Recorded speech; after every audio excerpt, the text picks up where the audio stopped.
Oke, Assalamualaikum warahmatullahi wabarakatuh. Salam sejahtera untuk kita semua. Om Swastiastu, Namo Buddhaya, salam kebajikan. Kita ketemu lagi para mahasiswa di mata kuliah Information System Quality Assurance, yang saat ini kita akan bahas tentang testing client service.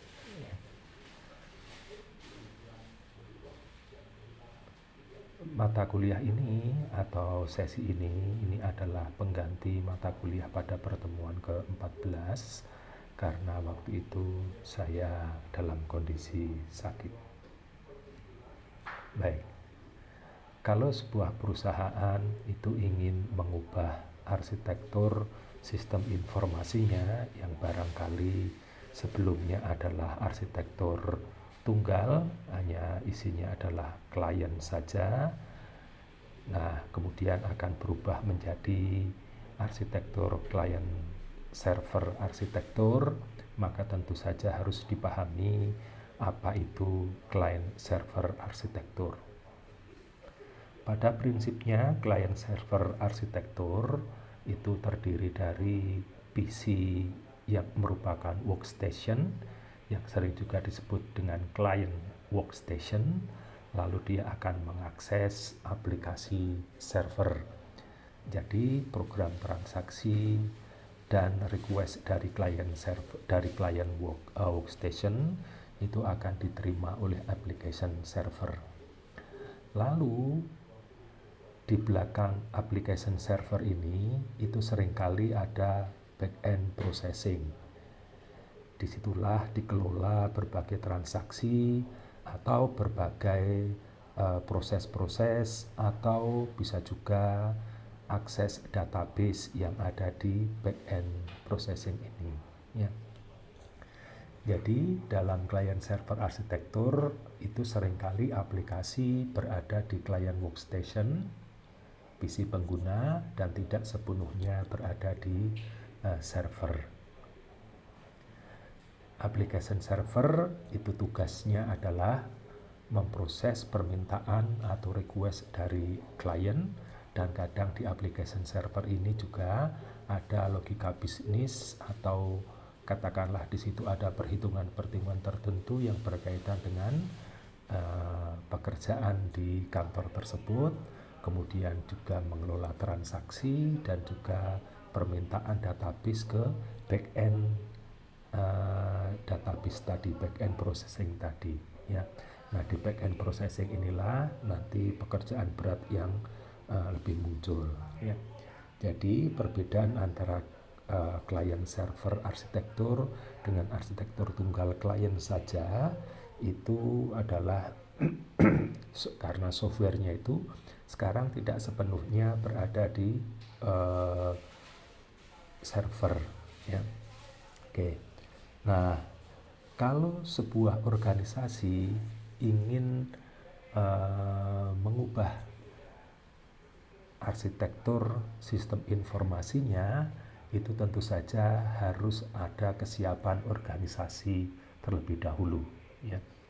Nah, kesiapan organisasinya itu ya dimulai juga atau harus disupport dengan kesiapan program atau aplikasi client server yang dimiliki.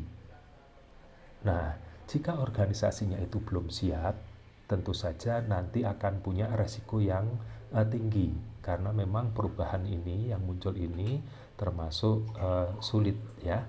Sulit tentu saja bergantung dari arsitekturnya. Nah, jadi organisasi tersebut itu harus siap terlebih dahulu untuk memakai teknologi client server itu. Jadi harus ada perubahan mindset bahwa harus siap. Nah, jika organisasi sudah siap, maka itu nanti bisa berjalan lancar perpindahan dari arsitektur sebelumnya ke client server arsitektur. Nah, Bagaimana caranya memastikan organisasi ini siap atau sudah mampu menggunakan teknologi client server? Tentu saja tadi sudah saya katakan harus ada evaluasi kesiapan organisasi, ya. Mulai dari mentalnya semua harus siap untuk perpindahan teknologi tersebut. Budayanya itu harus berubah, ya. Jangan sampai, karena nanti tentu saja dari sisi maintenance dan sebagainya itu berbeda.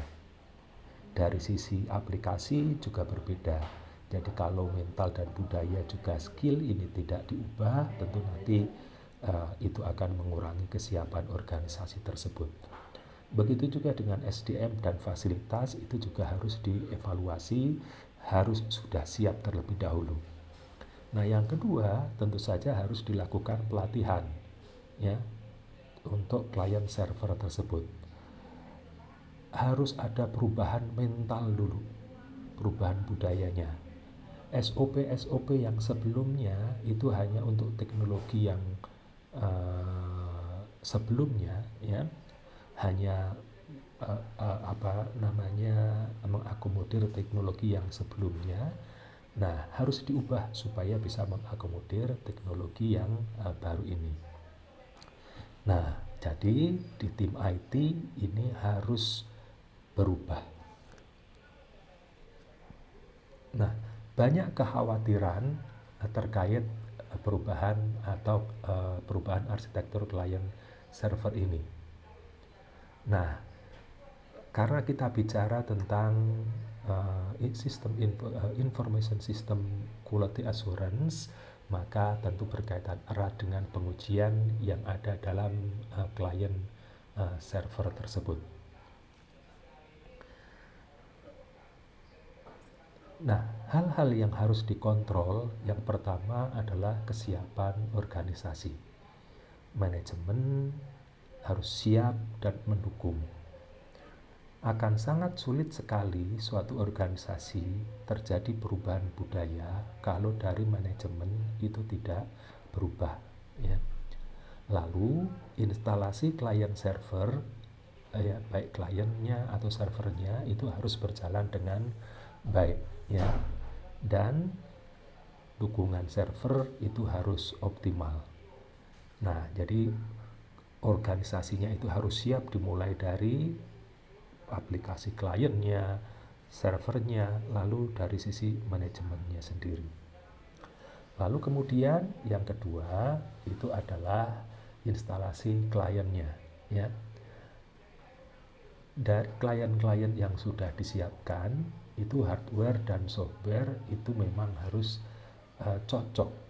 Jangan sampai kliennya membutuhkan spesifikasi hardware yang tinggi, tapi sementara ternyata yang ada di kantor tersebut hardware-nya itu spesifikasinya rendah. Atau sebaliknya, hardware-nya itu spesifikasi yang tinggi, ternyata software-nya sebenarnya tidak perlu tinggi-tinggi amat. Jadi untuk instalasi klien ini semuanya harus dipenuhi kebutuhan untuk klien, ya. Kemudian yang ketiga itu masalah keamanan. Kenapa? Ini sangat penting karena sekarang aplikasi itu, data itu berada di satu tempat.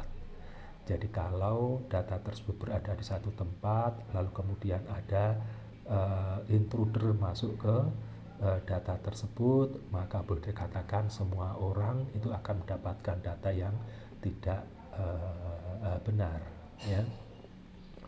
Nah, jadi dari sisi keamanan itu perlindungan perangkat juga harus disiapkan dengan baik. Proteksi datanya itu juga harus disiapkan dengan baik. Baik untuk menghadapi ancaman dari internal, luar maupun alam sendiri, ya. Nah, sisi keamanannya itu harus diperhatikan betul. Dan yang keempat, ya, yang perlu dikontrol untuk perubahan client server arsitektur ini adalah data klien sebelum berubah ke arsitektur ini itu dipastikan jangan sampai ada yang hilang, ya. karena nanti tentu saja akan berpengaruh pada proses-proses berikutnya. Lalu tidak boleh ada proses yang salah, ya. Jadi dipastikan bahwa proses-proses yang terjadi di kantor tersebut itu sudah sesuai dengan SOP-SOP yang ada, ya. Dan tentu saja standar client servernya itu sekarang harus betul-betul ditaati oleh semua orang. Nah, bagaimana caranya kita melakukan testing client server system seperti ini? Ada diagram workbench-nya itu kira-kira seperti ini, ya. Jadi yang pertama, ada task pertama yang harus dilakukan adalah assess readiness, ya. Mengakses, menilai kesiapannya. Lalu keadaan yang kedua adalah akses key komponen. Dan baru kemudian yang ketiga itu adalah ngetes sistemnya, ya. Nah, kalau ini semua sudah benar, maka baru kemudian kita buat suatu report. Tapi kalau harus ada suatu perbaikan, maka kita harus memperbaharui hal tersebut, lalu kemudian mulai dari awal lagi. Nah, input dari pengujian klien server ini itu apa? Data input atau input data yang harus yang menjadi uji, ya, yang diuji nanti adalah tentu saja semua sistem klien server tersebut, mulai dari servernya, networknya, workstation-nya, hardware-nya, software-nya, dan sebagainya. Jadi semuanya itu menjadi bahan input, mulai dari server, ya, teknologi servernya, kemudian fungsi yang dijalankan server, lalu kemudian harus diuji juga communication network-nya, diuji juga client workstation-nya, dan seterusnya. Oke, nah kita mulai dari tugas yang pertama atau task yang pertama yang harus dilakukan kalau kita ingin menguji client server arsitektur, ya. Nah, kita harus membentuk atau mungkin sudah punya organisasi tersebut tim implementasi. Nah, lalu kalau sudah ada tim implementasi, maka kemudian kita harus mengakses kesiapan, ya. Nah, akses kesiapan atau readiness assessment ini adalah nanti digunakan untuk dasar pengambilan keputusan. Apakah aksesnya itu menunjukkan bahwa organisasi itu sudah siap dengan client server arsitektur atau belum, ya. Nah, lalu yang juga sangat penting dalam akses readiness ini adalah harus ada sponsor program itu. Yang dimaksud sponsor ini bukan berarti dari pihak luar terus kemudian memberi uang untuk melakukan kerja, tidak. Sponsor program ini adalah orang yang memang itu mensupport full untuk kegiatan ini, ya, tes uji ini. Idealnya itu pimpinan TI, manajer IT misalkan, dan manajemen yang nanti itu terdampak, ya, manajemen pengguna terdampak. Misalkan selain manajer IT, mungkin di situ ada bagian SDM. Ternyata bagian SDM ini itu terdampak pada perubahan client server arsitektur ini, ya. Maka manajer SDM bisa saja menjadi sponsor program, ya. Nah, tanggung jawabnya apa? Tanggung jawabnya itu adalah memastikan organisasi siap mengadopsi teknologi klien atau server. Dialah yang nanti akan memantau. Kalau manajer IT-nya, dia akan memantau kesiapan networknya, kesiapan aplikasinya, kesiapan servernya, perangkatnya, dan seterusnya. Manajer SDM mungkin dia akan bertanggung jawab kepada kesiapan budayanya, menyiapkan pelatihan-pelatihannya, dan seterusnya. Oke. Nah, ada 8 hal yang harus diperhatikan ya untuk kesiapan organisasi itu. Yang pertama adalah motivasi. Jadi, ini hal yang paling utama ini. Jadi semuanya memang harus punya motivasi yang tinggi, motivasi yang sama untuk berubah menuju ke client server arsitektur. Tanpa motivasi yang tinggi, maka nanti perubahan tersebut akan bisa berhenti di tengah jalan. Kemudian yang kedua adalah investment atau investasi. Karena client and server ini tentu saja punya kebutuhan atau membutuhkan budget yang lebih dibandingkan yang biasa. Meskipun nanti budget yang lebih ini itu akan kembali dalam wujud produktivitas yang lebih tinggi. Maka harus dipastikan bahwa anggarannya yang disetujui itu cukup untuk perubahan klien dan client server arsitektur ini. Lalu yang ketiga itu adalah skills yang harus dinaikkan atau diperhatikan itu tidak hanya skill dari orang-orang IT ya, tapi semua pengguna itu harus punya skill yang baik untuk perubahan client server seperti ini. Kalau orang IT tentu saja sudah jelas. Dari sisi skills, dia harus bisa menangani segala hal yang berkaitan dengan server. Nah, tapi juga user yang lain pun juga harus punya skill. Yaitu apa? Skill katakanlah untuk menyimpan ke dalam server bagaimana, lalu kemudian bisa mengamati ciri-ciri kalau aplikasinya atau datanya sudah tersimpan di server seperti apa dan seterusnya. Meskipun untuk yang lain barangkali tidak serumit skill orang IT. Nah, yang keempat adalah user education, ya, edukasi pengguna. Nah, semua pengguna itu harus dipastikan punya atau sudah pernah mendapatkan edukasi tentang client server arsitektur seperti ini. Ya, terutama dengan aplikasi-aplikasi yang berhubungan dengan pekerjaannya, dan juga tentu saja akan berdampak juga pada proses bisnisnya. Barangkali kalau semula suatu proses bisnis itu manual ya, diprint oleh suatu klien, diserahkan kepada bidang lain, bagian lain gitu. Nah, sekarang karena ada client server ini, barangkali prosesnya itu akan otomatis. Nah, tentu ini juga harus diberitahu kepada pengguna, ya, harus ada edukasi terhadap pengguna. Kemudian yang kelima adalah budaya. Budaya juga harus disiapkan dengan baik, ya.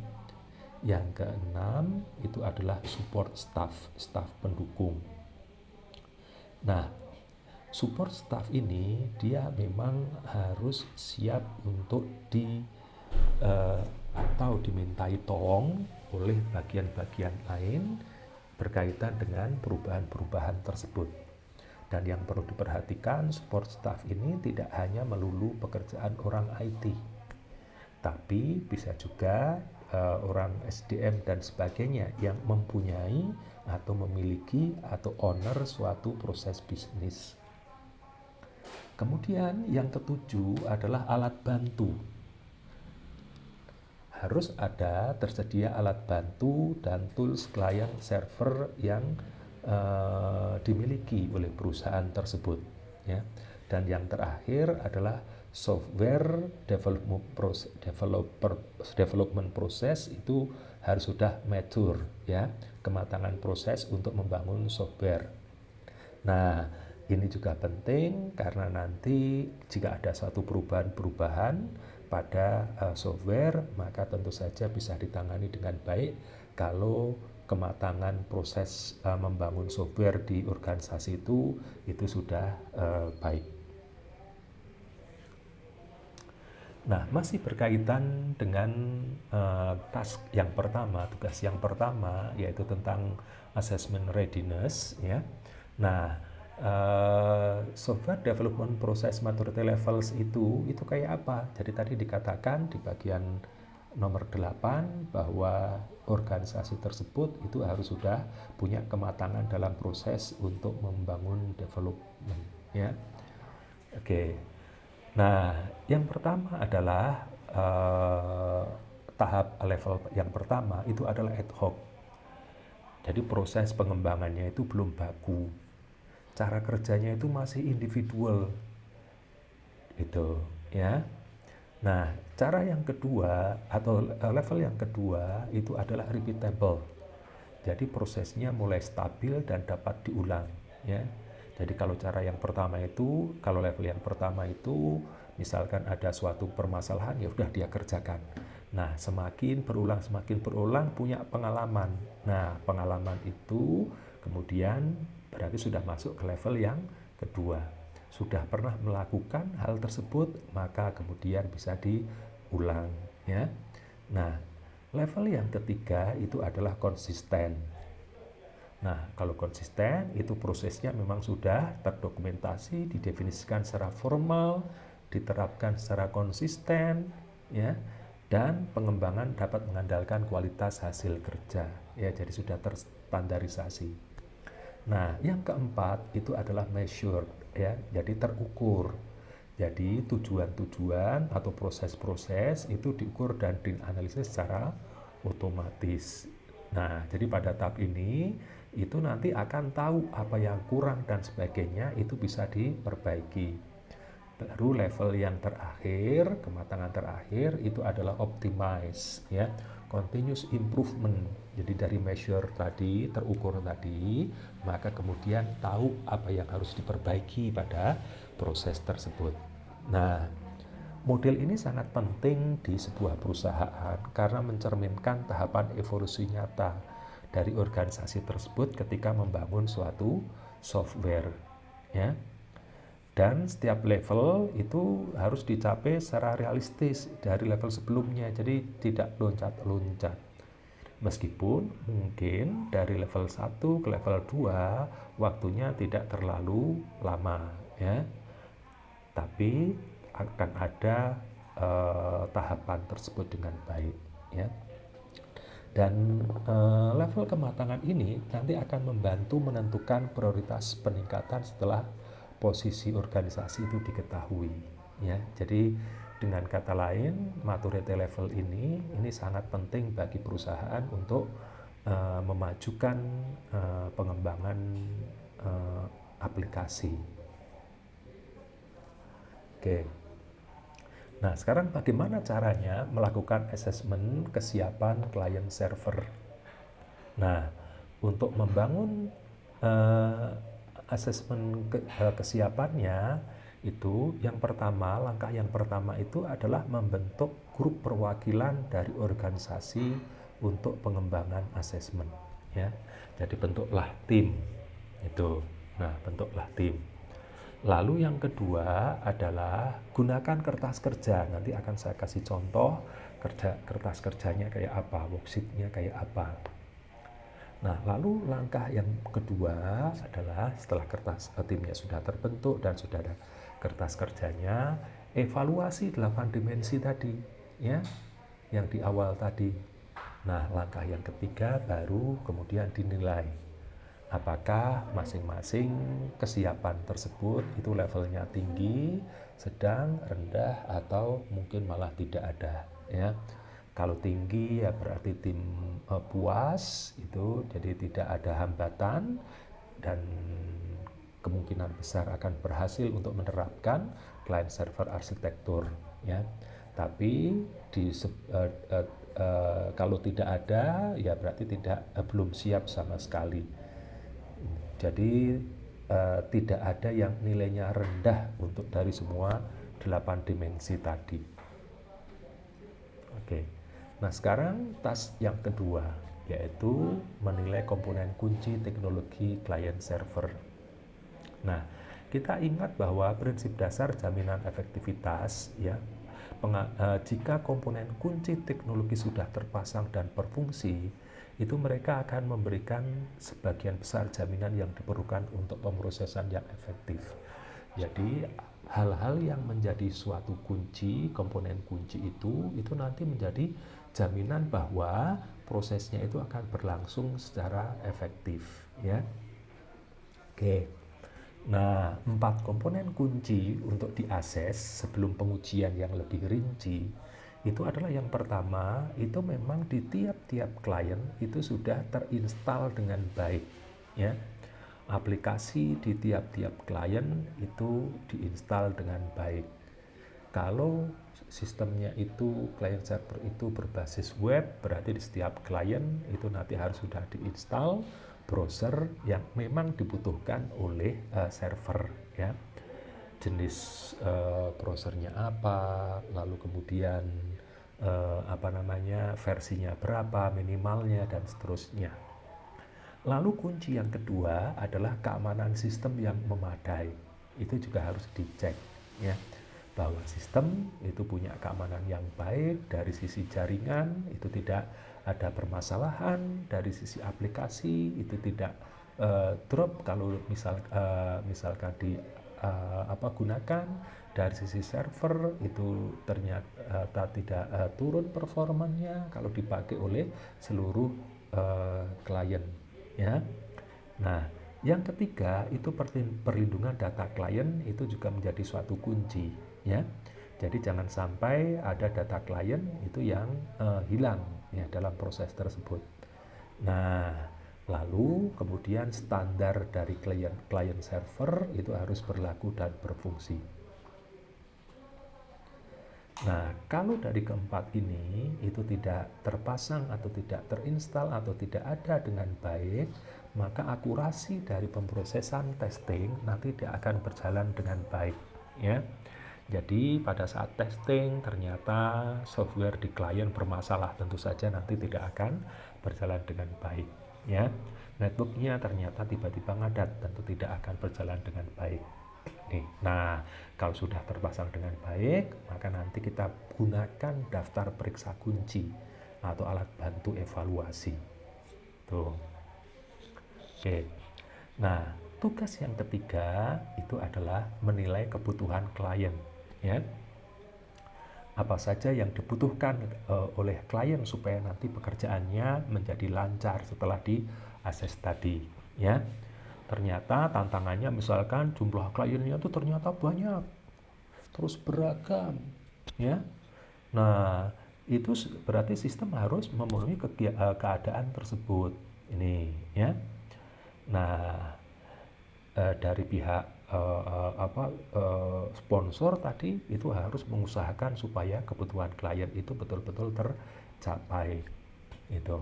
Nah, kemudian setelah tantangan itu terpenuhi, maka kemudian kita ujilah dengan dokumentasi ya, dan kita harus memastikan konsistensi dari hasil itu.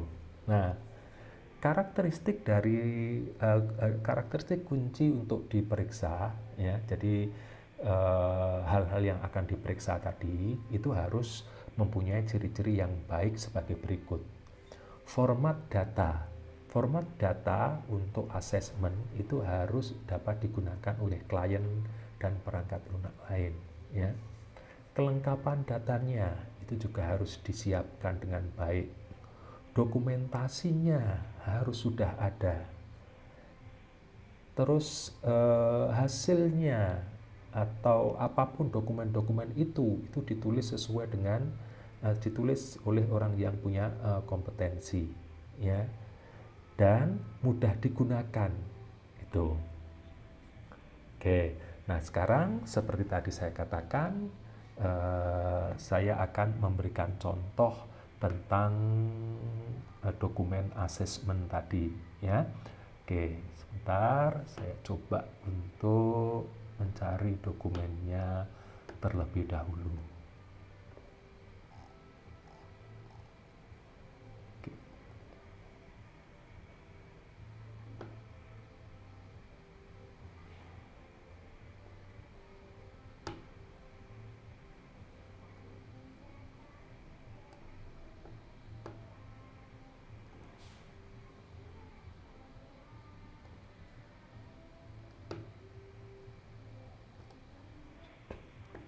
Oke, ini adalah contoh dokumen asesmennya ya. Misalkan memasang sistem klien, installing client system ya. Apakah paket instalasi komputer pribadi telah dikembangkan gitu. Jadi apakah ada nggak aplikasinya, itu bahasa sederhananya itu. Oh, ada gitu ya. Atau tidak. Nah, kalau tidak ya udah berarti ini belum siap sama sekali gitu. Tapi kalau sudah ada, maka masuk ke asesmen yang berikutnya. Apakah prosedur instalasi tersedia untuk setiap pengguna komputer pribadi? Itu ya. Dan seterusnya. Inilah dokumen asesmennya ya. Lalu ada dokumen lagi untuk keamanan klien server ya. Apakah organisasi telah menerbitkan kebijakan keamanan untuk komputer pribadi? Ada misalkan ya, dan seterusnya. Nah, inilah dokumen-dokumen yang harus disiapkan untuk mengakses itu. Kalau ini sudah diakses, sudah cocok, sudah siap semuanya, maka baru berikutnya itu diujilah aplikasi client server tersebut itu ya, dengan pengujian yang sudah dijelaskan di sebelumnya ya. Baik, itu saja kuliah kita hari ini. Terima kasih. Wassalamualaikum warahmatullahi wabarakatuh.